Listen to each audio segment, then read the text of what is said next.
Shalom. All praises, honor, and glory to Yahweh Bashem Yahushai. Double honors to the apostles and elders of Great Millstone. And peace, love, and salutations to the hopeful elect brothers out there that sincerely and diligently doing this work. I want to do this quick video, just touching bases on Esau and all the things that he's doing nowadays and everything that's happening. It's all orchestrated. It's all orchestrated by the Most High to basically bring this bring this devil down. Like he's like a boxer that just got the wind knocked out of him. You know, with the way his society is going as far as the dollar, and his infrastructure and the status of America's financially. He got hit. He got gut checked. He's most High's gut checking him, and he's down on one knee trying to catch his breath. And he really thinks he's gonna get back up, and he's gonna continue to fight. But he doesn't know that the Most High is just setting you up for the knockout. And these are just a couple scriptures that I want to bring out according to through the spirit of how the Most High is gonna take him out of power seat. See, when this thing is all over, that boxer that Esau's boxing with is Yahweh Shai. Yahweh Shai is gonna be like Ali standing up over him with his gloves up in the air, and he's gonna be down on the canvas like most of the fighters who came against Ali. So the first scripture I want to touch bases with is Isaiah 28, and I'm gonna start at verse 14. It says, "Wherefore hear the words of the Lord, ye scornful men that rule this people which is in Jerusalem." Now, the scornful men is talking about Esau, and Jerusalem is talking about us Israelites. "Because ye have said, when he made a covenant with death and with hell, are we at agreement? When the overflowing scourges shall pass through, it shall not come unto us. For we have made lies our refuge, and under falsehood have we hid ourselves." Now that's how Esau thinks. He doesn't think that he's gonna go down. Like I made that analogy of a boxer. He's down on one knee, got the wind knocked out of him, but yet he still thinks he can fight. He still thinks he can go on. That's Esau, because he's made lies his refuge. So he even believes his own lies. He thinks he's gonna continue. Like Psalms 49:11 say, his inward thought is that his houses shall go on forever. So he doesn't think he's gonna be taken out of power. The Most High has put the delusions on Esau's mindset that he really thinks that he is the Most High. Like he's sitting in the seat of as if he is the Most High, like it says in Isaiah. But through the prophecies, we all know that the Most High is going to checkmate him. Verse 16, "Therefore thus saith the Lord power, behold, I lay in Zion for a foundation, a stone, a tried stone, a precious cornerstone, a sure foundation. He that believe it shall not make haste." Now that precious stone, that cornerstone is talking about Yahweh Shai. He's that stone that smote the statue. When you read in Daniel's, it talks about a stone carved out that smote the statue and broke up the statue to pieces. That's talking about Yahweh Shai coming back and taking down America, and taking he's gonna come and take all the power away from all these different rulers of these different nations, because they're gonna all fight against him, and that's how he's gonna take their crown, because he's gonna totally take them out. Verse 17, "Judgment also will I lay to the line, and righteousness to the plummet, and the hail shall sweep away the refuge of lies, and the waters shall overflow the hidden place. And your covenant with death shall be disannulled, and your agreement with hell shall not stand. When the overflowing scourge shall pass through, then ye shall be trodden down by it."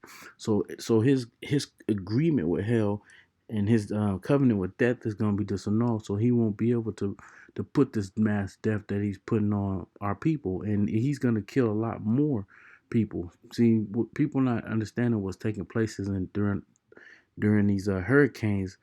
There's been reports that Esau is going around killing people in Texas after Hurricane Harvey, and who knows what other hurricanes, what's going on. It's been reports that he's denying Puerto Rico from getting water and supplies and to getting first aid and all of assisting help that they need over there in Puerto Rico. And that's U.S. Puerto Rico. That's your land. And he's still trying not to help the people over there. That's that he wants them people dying over there. That he is the harbinger of death. So his covenant with death will be will be at an end because why? Because he's gonna be taken down. Death is gonna pursue him. Verse 19. From the time that it goeth forth, it shall take you. For morning by morning shall it pass over by day and by night, and it shall be a vexation only to understand the report. For the bed is shorter than the man can stretch himself on it, and the covering narrow than he that can wrap himself in it. So basically, that's like basically saying like Esau ain't counting the cost. He didn't consider what the scriptures say. He began to lay in this bed. He made this bed, but he didn't realize that the bed is shorter. That he can't. It doesn't cover him all. The covers that he put on the bed is too narrow. He can't. He won't be able to. It's not going to be a comfortable for him because he didn't consider that the Most High is going to step in and take him down.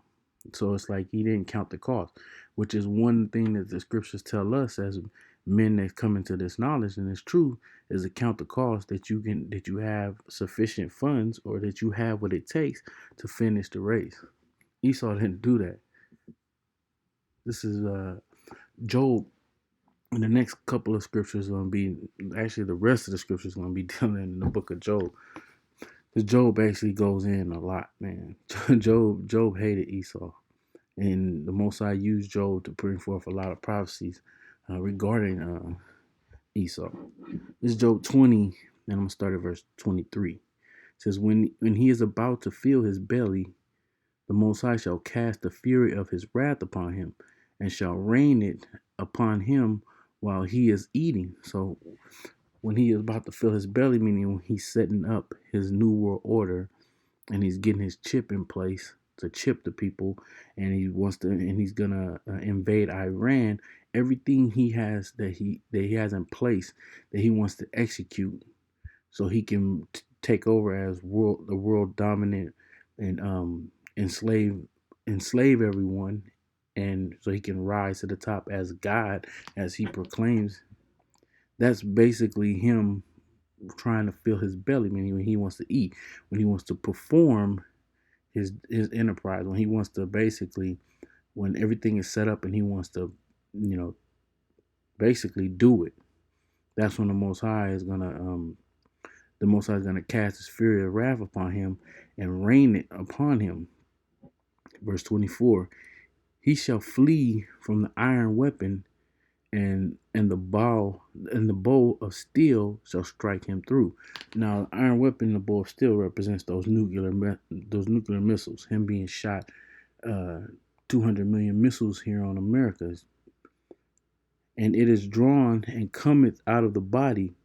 Yea, the glittering sword cometh out of his gall. Terrors are upon him. And I want to show these pictures because this is the glittering sword. This is the glittering sword. This is the sword. This is the glitter that Job is talking about when he's seeing his vision. And same thing with Nahum. Nahum, he classified it when he saw the vision as a glittering spear. So one classified as a glittering sword, another one a glittering spear. That's what it looked like to them. So they described it as best they could of their time, which basically just looks like a flying sword. And basically, we know swords were used to destroy, to kill. It was a killing instrument.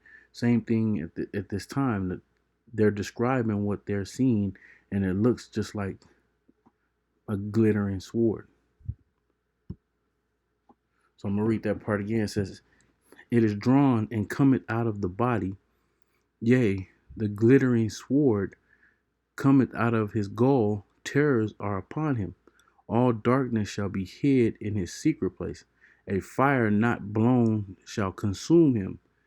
It shall go ill with him that is left in his tabernacle. And that's talking about the nuclear missiles hitting here. Well, that's why it says a fire not blown shall consume him. The heavens shall reveal his iniquity, and the earth shall rise up against him. Now, the heaven represents Yahweh Shem Yahushai putting the spirit on his men to go out and teach this word every week, and we're revealing his iniquity. Basically, this whole thing is like set up as a court trial, and Esau's on trial, and the Most High is the judge, and Yahweh Shai is the persecutor, and we are his paralegals, and he got us out here doing this work, and we're bringing forth all his iniquity. So when Yahweh Bashem Yahweh Shai gives that final verdict and slam that gavel, guess what?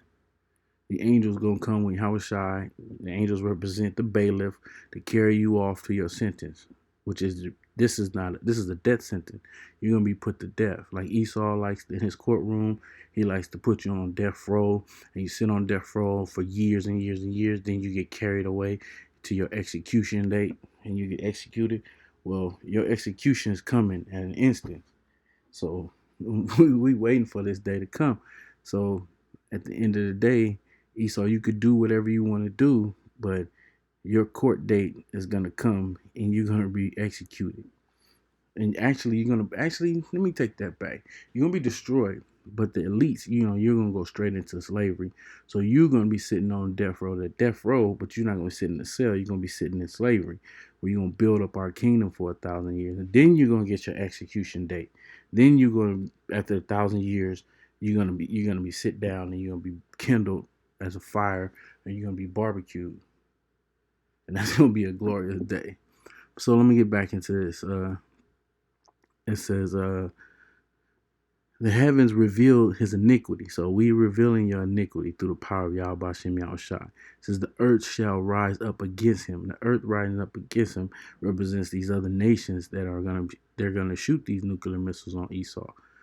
The increase of his house shall depart. The increasing of his house, meaning like all his different, the different countries that he has allies with. All the different countries that he have his embassies on, his military bases on, and they're supposed to be in league. They're supposed to be joint with America. Those houses that he built with them, they're gonna depart because they're gonna shoot missiles on him, and his goods shall flow away in the day of his wrath. This is the portion of a wicked man from the Most High, and the heritage appointed unto him by the Most High. So his heritage represents his destruction. The Most High appointed this to him. So it's going to happen. So there's no ifs, and buts about it. You're going to get destroyed. Because that's your lot. That's the ending of your lot. This is Job 27:13.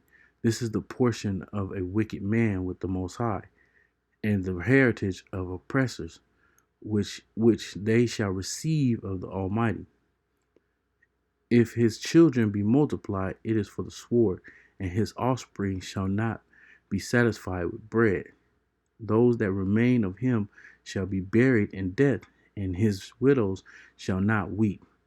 Though he heap up silver as the dust, and prepare raiment as the clay, he may prepare it, but the just shall put it on, and the innocent shall divide the silver. And that's just talking about the nation of Israel. We're the ones who's going to get that. We're going to get all our gold and silver and our precious stones and all of our riches that he stole from us. We're going to get it all back. And then we're going to get more than that, because Esau is going to have to pay tribute. He's going to basically, the Esau and the other nations, they're going to be in slavery for 1,000 years. But then after the slavery ends, Esau's going to be executing the other nations. They're going to bring forth tribute to the nation of Israel. So the just is going to put all this on. Verse 16. Actually, I'm down a little more than that. Let's see. All right. Verse 18. He builded his house as a moth, and as a boot that the keeper maketh. The rich man shall lie down, but he shall not be gathered.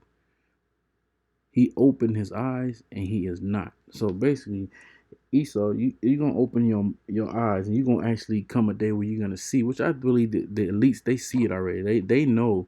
See, these average everyday crackers, they don't know. These everyday Edomites, the basic day to day Edomite that you see on a regular basis, they don't know what the hell's going on.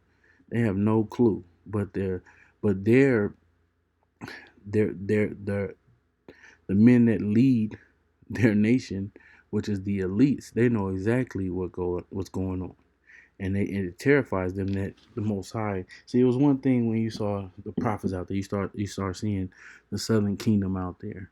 You know, they tried to mess with us and everything, but now, like, they see that the Northern Kingdom is joining unto the Southern Kingdom, and so we have camps out there of is filled with with all the tribes in them, Northern and Southern Kingdom brothers out there. That terrifies this devil.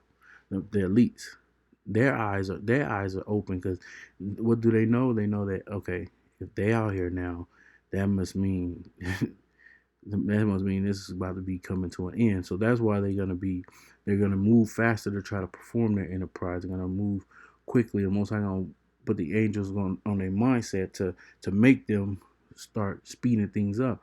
But of course, when they move, the Most High move. It's chess. You make a move, and he's gonna make a move, and then eventually Esau gonna get checkmated.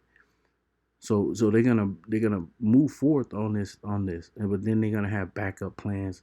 They're gonna get in their underground bunkers and they space station programs and their deep sea underground city, water cities and all that. They're gonna try to hide out, but they're gonna get sniffed out. It tells you that in Amos, the ninth chapter. So back at verse 20, it says, terrors take hold on him as waters. A tempest stealeth him away in the night.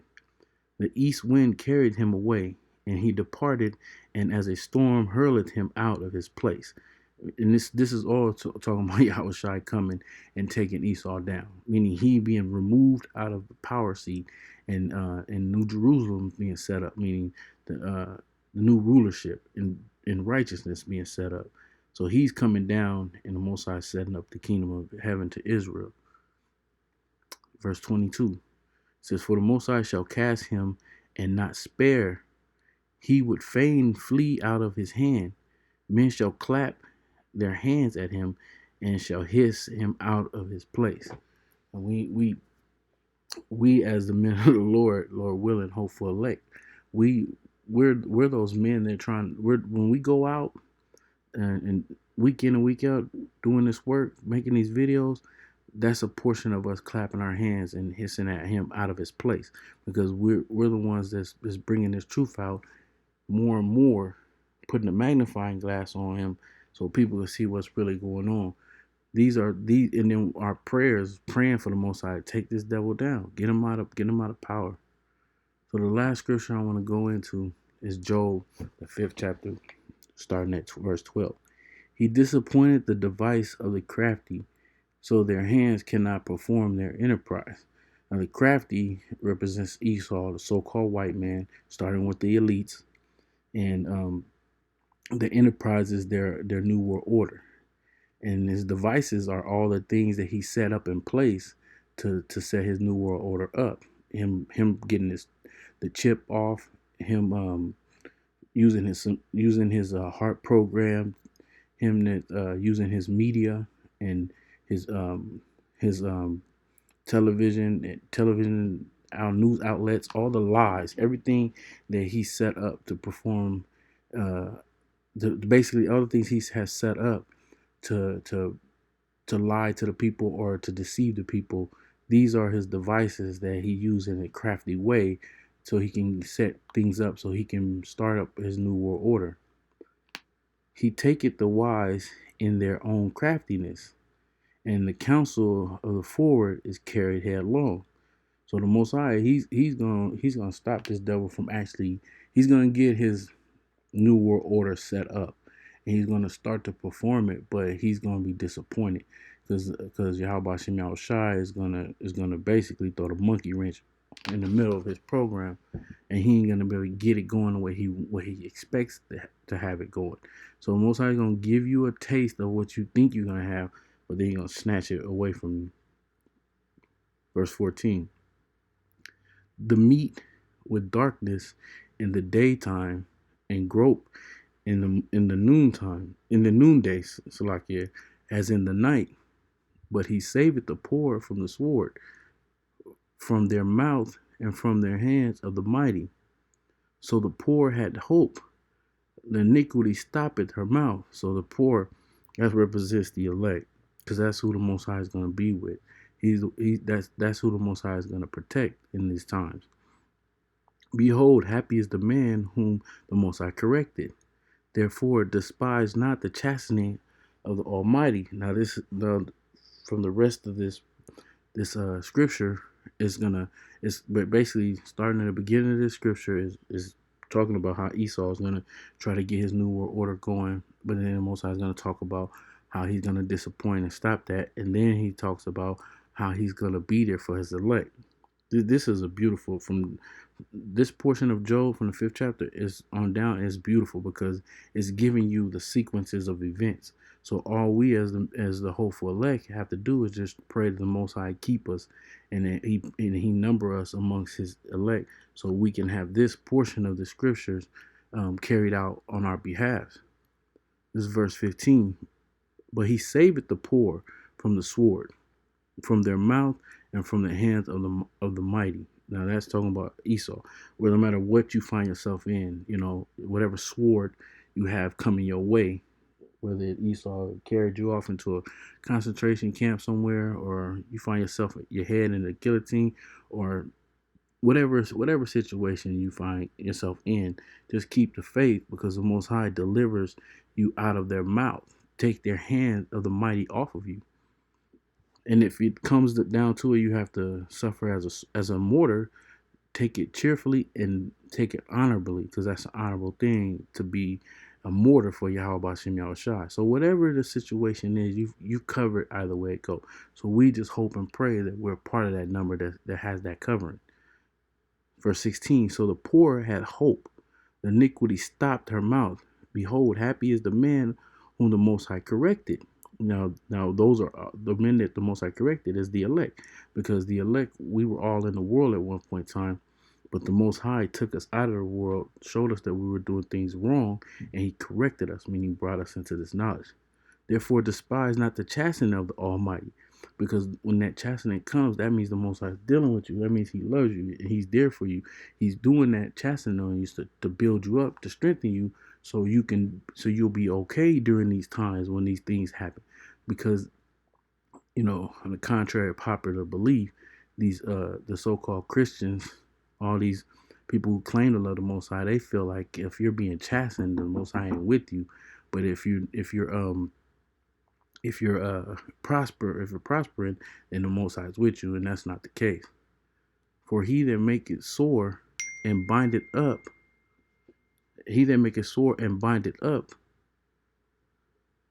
Actually, let me start back up. It says, behold, happy is the man whom the Most High corrected. Therefore, despise not the chastening of the Almighty.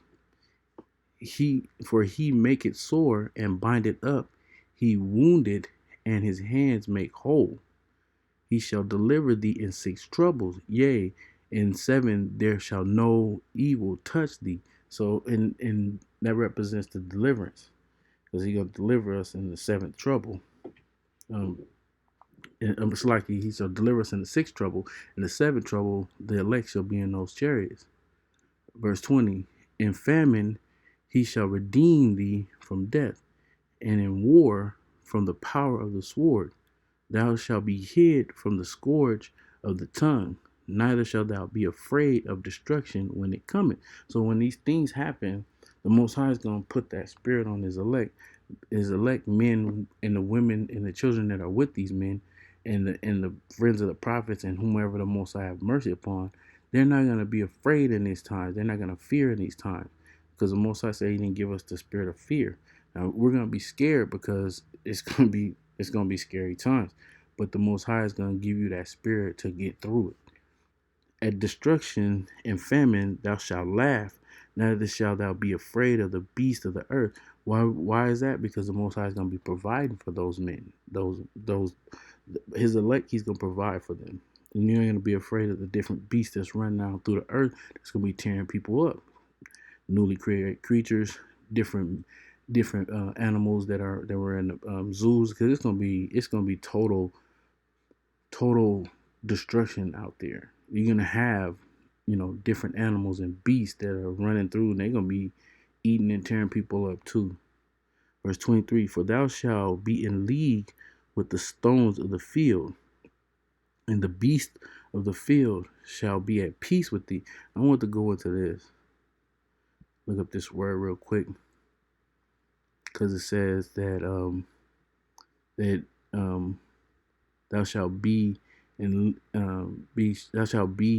league with the stones. So the word I want to look up is stones.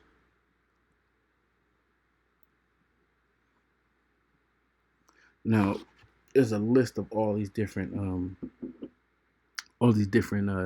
definitions, and it comes from the Hebrew word aban, which means stone, large, small, common stone in natural state, stone as materials, tablets, marbles, huge stones, precious stones, stones of fire, stones of containing metal, tool of works or weapon, weight, plummet, stones of destruction, as made of metal, stone-like objects, hailstones, stony heart, ice, sacred objects, and uh, as memorial Samuel set up to mark where the Most High helped Israel to defeat the Philistines. Sink in the water, motionlessness, strength and firmness, solidity, calmness. Okay, so I read all this because we're dealing with the crafty here. Esau is the crafty. So when you read these scriptures in context of the scripture, we know that this is not the definitions that is spoken of. The definition is strength, firmness, solidity, calmness. That's the definition that goes with this scripture. So when you read here, when it says thou shall know, no, actually that's not it. Let me go back to it. Here we go. For thou shalt be in league with the stones of the field, and the beast of the field shall be at peace with thee. So when we read all those definitions, we know that it's talking about that you're gonna be firm, that you're gonna be calm, and you're gonna be hard like a stone. It's not talking about all those other definitions as a stone. It's just talking about, and I'm gonna read it one more time. Skip over all these definitions, even though some of these can apply to it as a precious stone, stones of fire, because the scriptures do talk about the elect being precious stones, and that the fire is trying them, as gold is tried and silver is tried and refined. Those that can apply, but the real definition I wanted to get with is this one here, because in that time of all this thing that's going on, because the precious stone is the reason why the Most High is with those men, women, and children, and they have already been tried as the fire. They're going through the trials right now. They're entering in that straight gate, and they're being tried and refined now. So in that time, they'll have the strength. They'll be firm, and they'll in solidity, calmness. They'll be stable minded in those times. They'll be able to get through without any problems. And just to read another scripture real quick.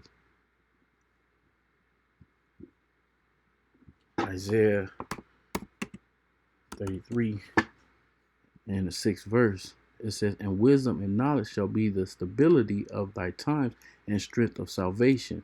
The fear of the Lord is his treasure. So that's that strength, firmness, solidity, and calmness that you're gonna have in those times when this is all going down, when this is taking place.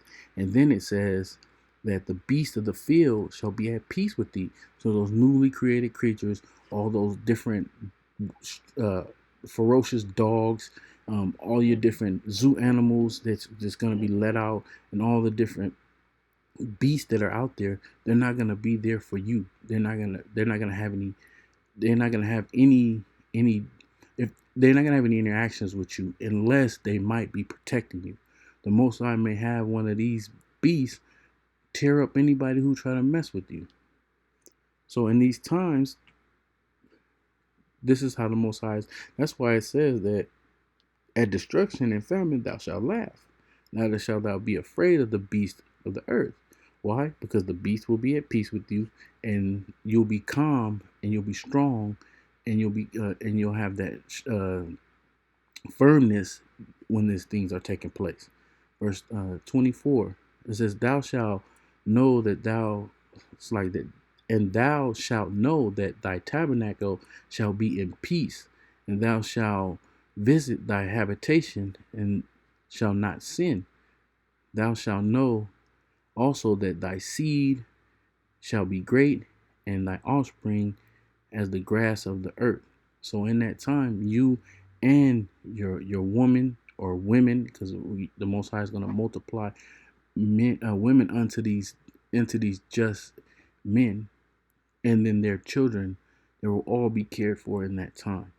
So the recap of this whole lesson is that the Most High is letting Esau put everything in place, let him doing all he wants to do to believe that he's gonna get his enterprise set up, and that he's gonna rule, and he's gonna chip everybody. But the Most High is gonna come. Yahweh Shai is gonna come with the angels, and he's gonna beam up his elect man, protect them during these times. But then he's gonna take down Esau. So with that, I hope this lesson was edifying, and I try to keep it not too long, but it doesn't always work out that way for me, but that's all through the Spirit. I appreciate anyone who's actually listened all the way through, because I know sometimes it's not as easy as you want to make a quick video. Sometimes the Spirit has you go longer than you want to go. But I want to say all praise and honor and glory to Yahweh Shem Shai. Double honors to the apostles and elders of Great Millstone who rule well, and peace, love, and salutations to the hopeful elect brothers that's out there that's doing this work in sincerity and truth in their households. Shalom.